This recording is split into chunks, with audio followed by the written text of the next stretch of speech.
My mother kicked me out and went no contact with me because I talked to my grandparents, whom she had gone no contact with before I was born, and no one will tell me why. Posted by you/FamilyDrama879.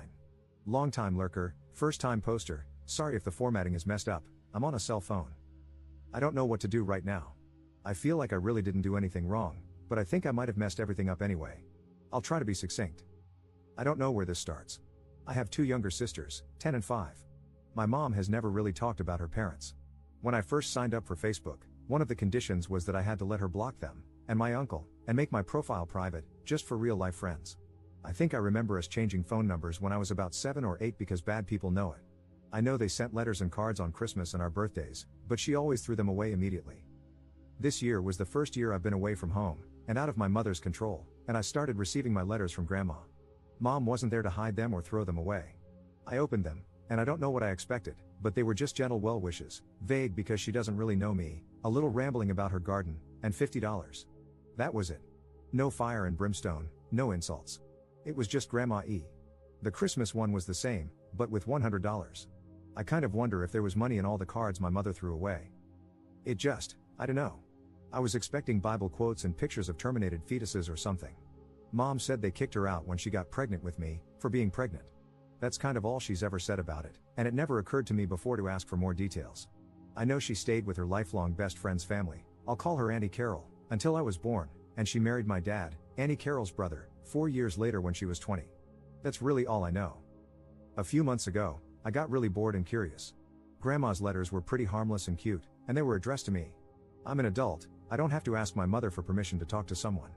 I don't know why I feel so defensive, I didn't do anything wrong. I sent a message to, I'll call my mother's family Smith, Grandma Smith, and she responded within a day. She was excited to hear from me. Could we meet? She'd like to introduce me to my grandfather and uncle. I said sure, why not? Because, well, why not? They don't live that far away, which surprised me. They're about 50 miles from my school and 80 miles from home. I met them, and they were just people. We didn't have anything in common. They aren't voting for Trump, so they're not that brand of old white people. My uncle looks just like my mother but balding. It was nice to meet family I didn't know before, but it wasn't a revelation. I asked about what happened with my mother, and Grandpa Smith said they would have helped her with the baby, but she had too much pride. Later, when it was just me, Grandma Smith, and my Uncle John, Grandma Smith said it was because my mother was disrespectful and promiscuous in their house. Uncle John said they kicked her out, but both Grandma and Grandpa said she ran away to be with my dad. That was when I started feeling weird about the whole thing. I asked again in front of all of them, and then they all agreed that she ran away. I didn't want to start a fight or anything, so I left it at that. I went back to school and promised to keep in touch. Which brings us to now.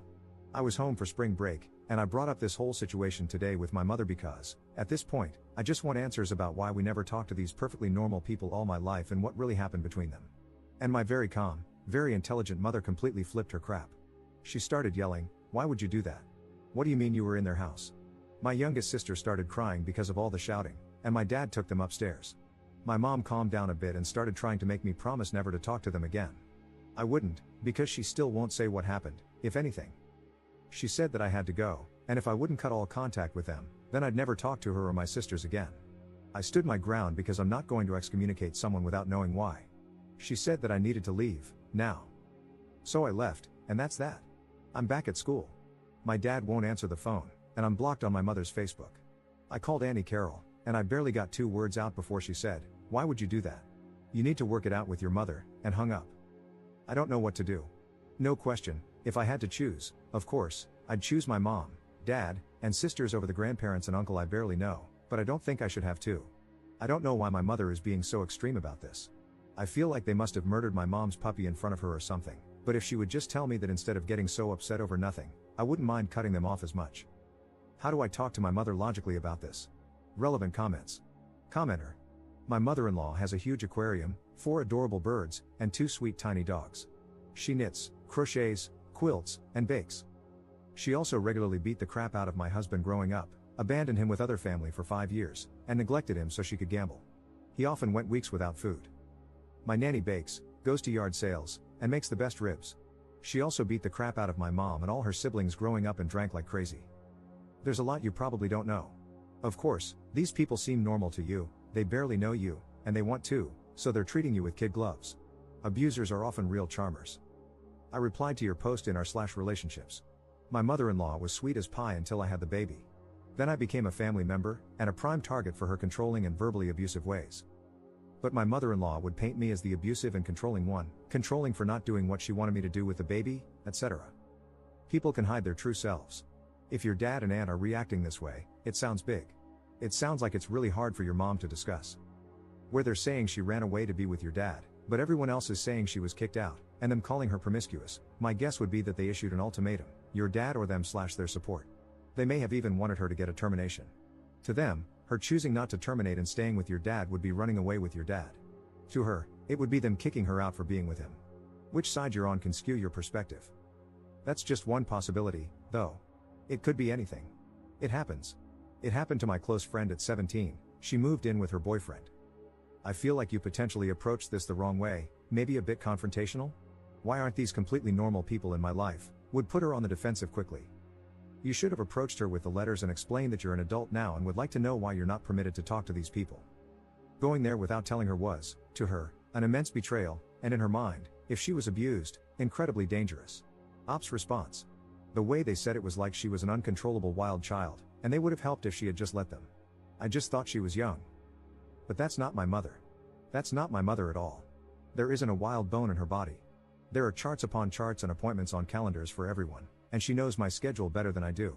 Sometimes I call her, and she doesn't even bother with hello, she just skips right to the answer to whatever question I have because I swear she's psychic. I love my mother, and I don't want to hurt her. You're right, I did come at it abruptly, like it was a little problem that she was making up. I think I did scare her. I didn't mean to. I'm going to go over there later today and try again, more carefully and maturely.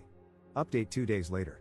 I don't really want to talk about this, but sitting here obsessing over it isn't helping anything, and I did promise to update. I don't know if there's a rule about it, but trigger warning for incest and grape. So, my mother came by today. I was going to go home and try to talk to her, but she beat me to it. She wasn't upset anymore. She was just really tired and sad. Before anything else, I know a lot of people guessed yesterday about what happened, but if everyone could just not say I told you so, I'd really appreciate it. I apologized as much as I could.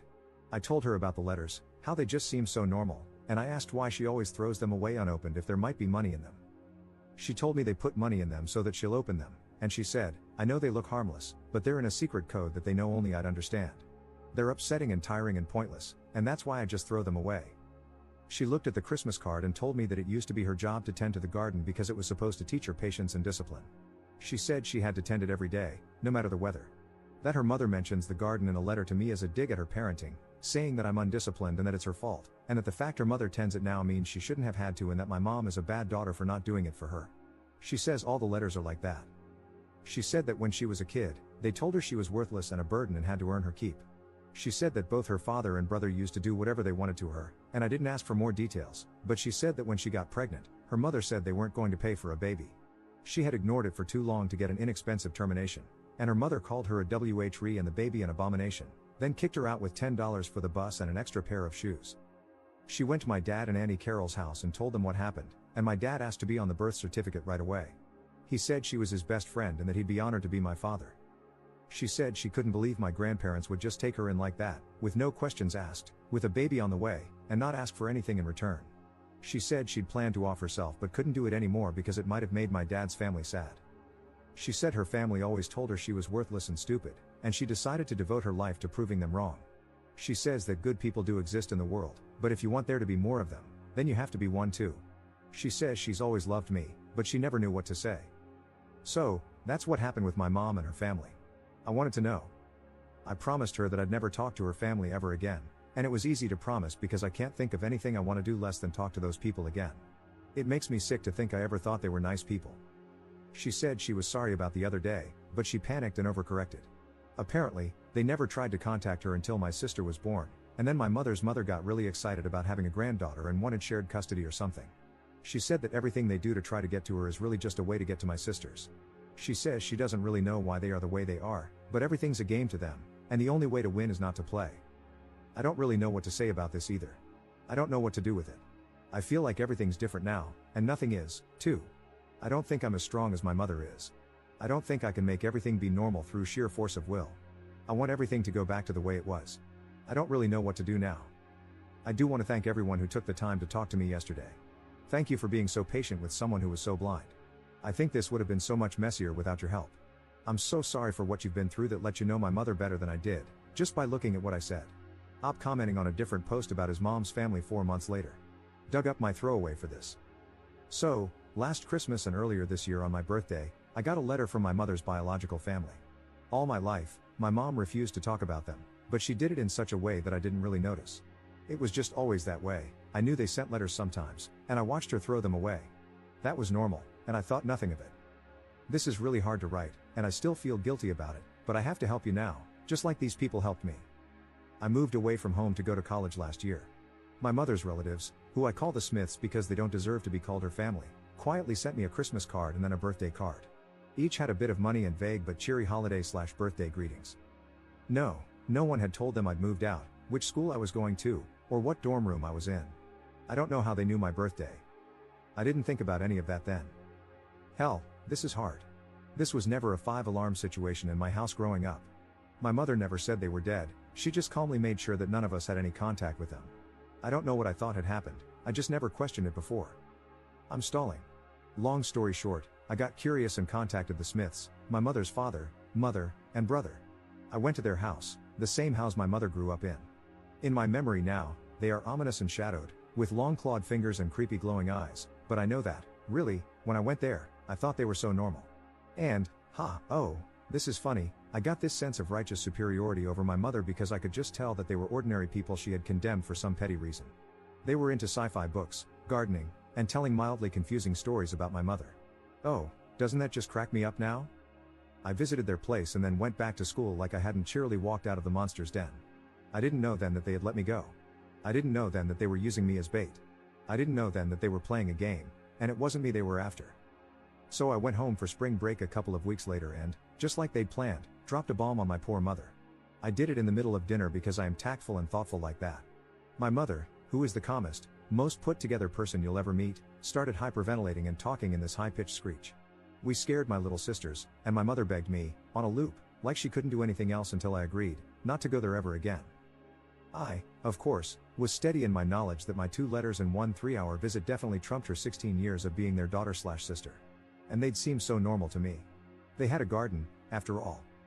When I wouldn't agree never to see them again, my mother told me I had to go and not ever come back.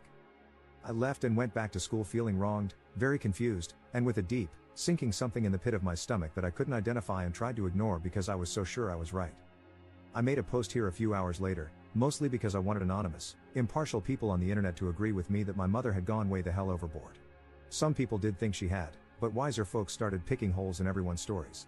They started asking me why I thought I knew better than my mother, what on earth could make such a calm and rational person so afraid. They asked me, was I sure I wanted to kick this hornet's nest? The answer to that, incidentally, if I could go back in time, is hell no. Sometimes, buried family secrets are buried for a reason. I've already written a novel here, and to be honest, I'm still kind of messed up because of this whole fiasco, but the short of it is that there was physical, emotional, and SA going on in that household, and my mother only barely got out of there alive. The reason the Smiths contact us is that they are creepy creeps who play creepy games, and they want contact with my younger sisters for God knows what creepy reason. The thing, though, the whole reason I wrote this all out again, is that the Smiths, and people like them, seem normal. They fooled me, my mother's son. They fooled their neighbors, child services, my mother's childhood friends and their parents, her teachers, and school administrators. My mother's family can put on human faces that are frighteningly believable, that is their true horror. They have a secret code and double meanings and tone of voice that I have to trust my mother on. She said that her mother once said, in the middle of a party, in front of all the ladies, "Your skirt is too short," and that meant her father would be graping her that night. But no one else knew their family code, so they could say things like that with no one the wiser, and no one would ever believe her. My mother's relatives are monsters. They're monsters. They only wear human faces. Whatever reason your mother has for cutting off her monsters, take it from someone who's been there. Are you sure you want to kick this hornet's nest?